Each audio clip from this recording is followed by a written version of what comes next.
안녕하세요. 미네입니다. 오늘은 제가 현대자동차에서 5년간 근무했던 경험을 바탕으로 이야기를 한번 해보려고 합니다. 현대차는 흔히 남초 대기업의 대표주자로 꼽히는데요. 제가 신입사원 연수 들어갔을 때 남녀 성비가 9대1 정도였어요. 물론 부서마다 조금씩 차이는 있지만 그래도 일반적으로는 남자 비율이 꽤 높은 편이에요. 특히 사원급이나 대리급에는 어느 정도 여자가 좀 있는데 그 위로 올라갈수록 급격히 줄어드는 구조거든요. 그래서 한간에는 남고, 공대, 군대, 현대 이런 우스갯소리가 있을 정도였어요. 이렇게 한쪽 성별이 많은 조직에는 그 조직만의 특색이 있을 수밖에 없는 것 같아요. 그래서 오늘은 남초 대기업에서 어떻게 소수의 여자로서 잘 버티면서 또 좋은 기회를 얻을 수 있는지에 대해서 말씀드리려고 합니다. 제가 내린 결론은 단순해요. 남초 조직의 문화를 이해하고 그 안에 자연스럽게 녹아들면서도 여성성을 버리지 않는 것. 이게 가장 핵심인 것 같은데요. 제가 현대차를 퇴사하고 로스쿨을 다니면서 그리고 또 변호사가 된 지금에도 꽤 주변에서 많이 듣는 말들이 있는데요. 현대차 거기 여자가 들어가기도 힘들고 들어가서도 엄청 빡세다던데?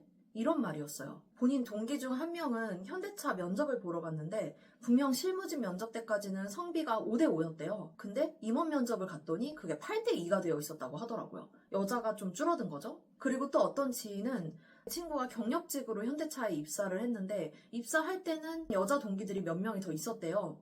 근데 몇 년 지나지 않아서 여자 동기들은 다 못 버티고 퇴사를 하고 결국 지금은 남자 동기들만 남아있다. 이런 말도 있었어요. 그런데 저는 오히려 반대로 생각했거든요.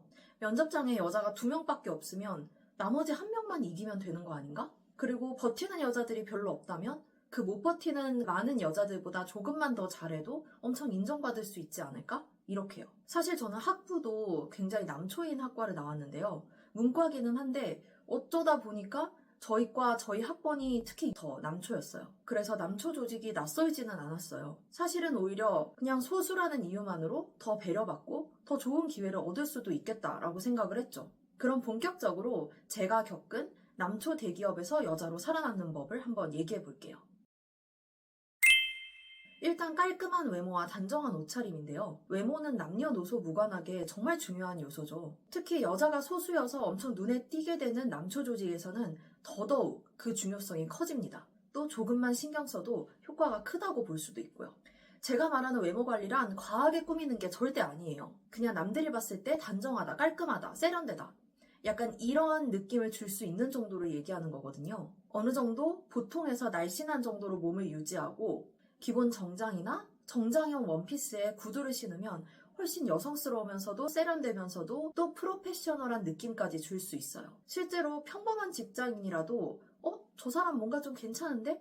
이 느낌을 주는 데는 사실 이목구비보다는 착장의 중요성이 엄청 크거든요. 왜냐하면 사람은 나 자신을 볼 때는 하나하나 이목구비, 조그만 잔털까지 다 뜯어볼 수 있겠지만 내가 남을 봤을 때는 전체적인 그 사람의 이미지로 그 사람이 예쁘다, 잘생겼다 이렇게 판단을 하거든요. 그렇다 보니까 이 이미지를 잘 만드는 게 되게 중요해요. 근데 이 이미지에 가장 크게 영향을 미치는 것이 바로 전반적인 착장이다. 그래서 제가 아까 몸매 관리를 하라고 했던 게 대단하게 엄청난 몸매를 만들라 그런 말이 아니라 그냥 제가 아까 말씀드렸던 프로페셔널 하면서도 여성스러워 보이고 단정해 보일 수 있는 그런 정장형의 옷, 원피스라든지 그런 거에 이제 구두를 신었을 때 어울릴 정도, 그 옷에 어느 정도 맞을 만한 몸매만 유지를 해줘도 이목구비와 상관없이 외모가 훨씬 업그레이드 되어 보이는 걸 아실 수 있을 거예요. 머리도 마찬가지예요.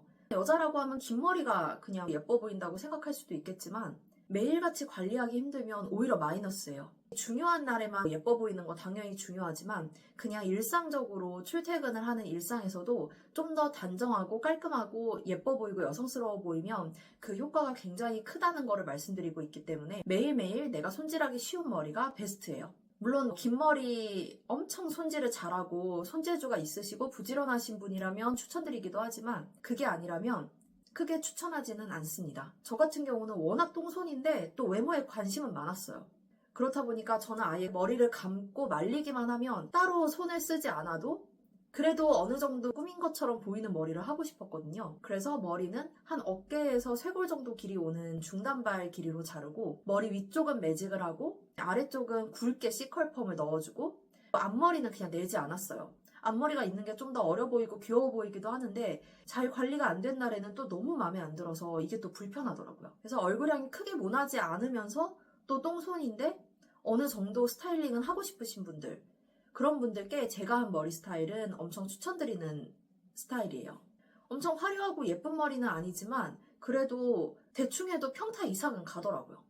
다음으로는 사소한 것에 상처받지 않은 격이 정말 중요한데요. 초조직에서 여자분들이 굉장히 힘들어하는 것 중에 하나가 별 뜻 없이 던진 말과 행동에 예민하게 반응해서 상처를 받는 것들이었어요. 물론 남자들이라고 해서 다 둔감한 건 아닙니다. 저도 진짜 예민한 남자 상사들 많이 봤거든요. 근데 그래도 평균적으로, 일반적으로는 남자들이 여자들보다 감정적으로 좀 덜 예민하고 둔한 거는 맞습니다. 그러다 보니 남자가 많은 조직에서 소수의 여자로서 일을 하다 보면 당사자는 별 생각 없이 한 말과 행동에 감수성이 예민하신 분들은 굉장히 상처를 받으시는 경우가 많더라고요. 저도 기획조정실이라는 부서에서 일했던 적이 있었는데 여기는 현대차 중에서도 거의 제일 남초인 조직 중에 하나예요. 층 전체의 여자가 손에 꼽을 정도였고 여자 화장실은 임원 화장실 옆에 조그맣게 그냥 2칸짜리로 붙어있는 그런 정도였어요. 과거에 정말 여직원이라고는 임원들 비서밖에 없었던 그 시절의 잔재가 남아있는 그런 곳이었거든요. 거기다 전반적으로 업무도 빡세고 회식도 많고 소수의 여직원이라고 해서 막 세심하게 배려를 해주고 그런 분위기의 조직이 아니었어요. 그렇다 보니까 그런 환경에 적응 못하고 퇴사를 하거나 전보를 간 케이스들도 꽤 있었거든요. 그래서 저를 뽑을 때 임원분께서 남자 많은 데서도 적응 잘할 수 있는 애로 데려와. 이런 말씀을 하셨다는 말까지 있었어요. 현대차 다니면서는 상사분들한테 혼나서 눈물 흘리는 여직원분들을 볼 기회가 종종 있었는데요. 만약 사소한 거에 좀 예민하고 좀 상처를 잘 받으시는 성격이시라면 정말 남초 조직에서는 눈물 마를 날이 없으실 수도 있어요. 그래서 이렇게 남자들이 많은 조직에 있을 때는 사소한 것에 너무 의미 부여를 하거나 상처받지 않는 태도를 유지하는 게 정말 중요합니다. 남초 조직은 또 회식이 많을 가능성이 커요. 회식을 막 주도하고 할 필요는 없지만 그래도 어느 정도는 남들이 참여하는 정도는 참여하고 남들이 마시는 정도는 마셔주는 게 좋아요. 소수의 여자는 어떤 행동을 해도 좀 돋보일 수밖에 없거든요. 근데 여기서 좀 너무 뺀다거나 참여를 안 한다거나 이런 인상을 주면 굉장히 까탈스러운 사람이다. 이런 이미지를 심어줄 수가 있어요. 물론 건강을 해칠 정도로 무리해서 참여를 하시라는 게 아니라 내가 할 수 있는 선에서는 최선을 다하는 모습만 보여주시면 됩니다. 또 회사에서 일을 하다 보면 무거운 짐 같은 거 옮기는 일도 있을 수 있거든요. 사실 남초 조직에서는 여직원에게 이렇게 힘쓰는 일이 부여될 가능성은 거의 없기는 해요. 제가 듣기로는 여대나 여초 조직 같은 경우에는 그냥 다 여자들이니까 너무 당연하게 뭐 정수기 물통 가는 그런 것들도 여자들이 다 나눠서 한다고 하더라고요.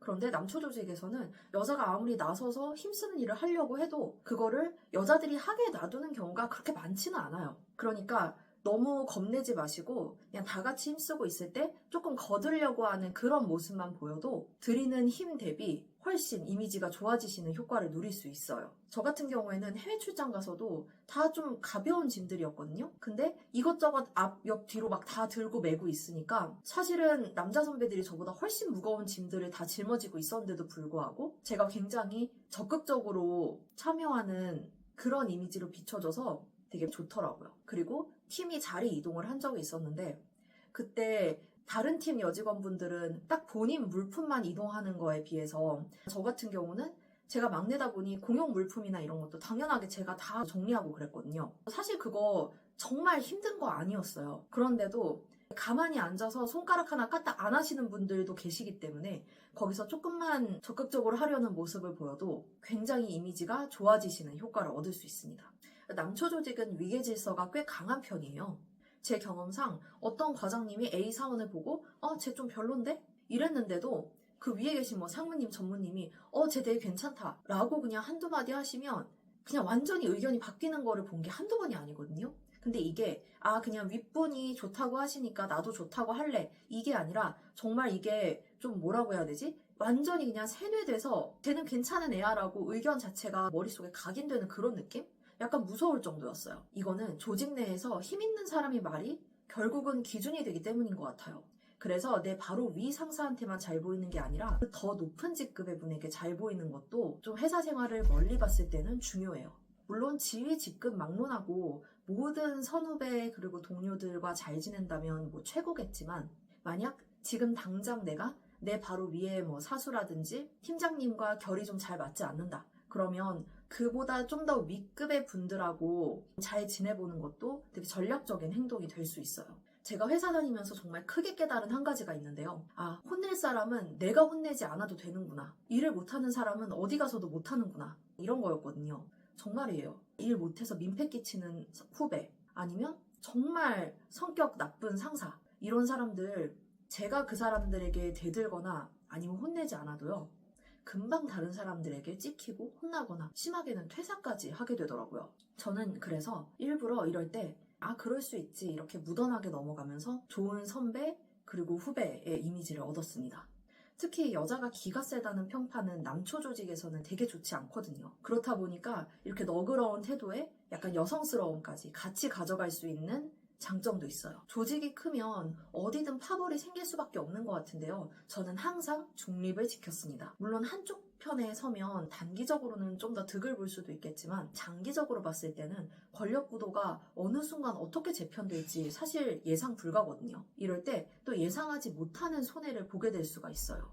특히 소수의 여성이라는 위치에서 한 말과 행동은 굉장히 임팩트 있게 받아들여질 수 있기 때문에 중립을 지키는 게 훨씬 안전하고요.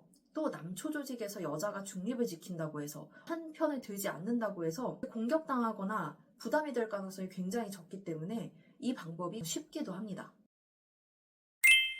이야기를 정리하다 보니 사실 제가 오늘 말씀드린 게 어떤 조직에서나 사회생활 잘하는 법과 크게 다르지 않은 것 같아요.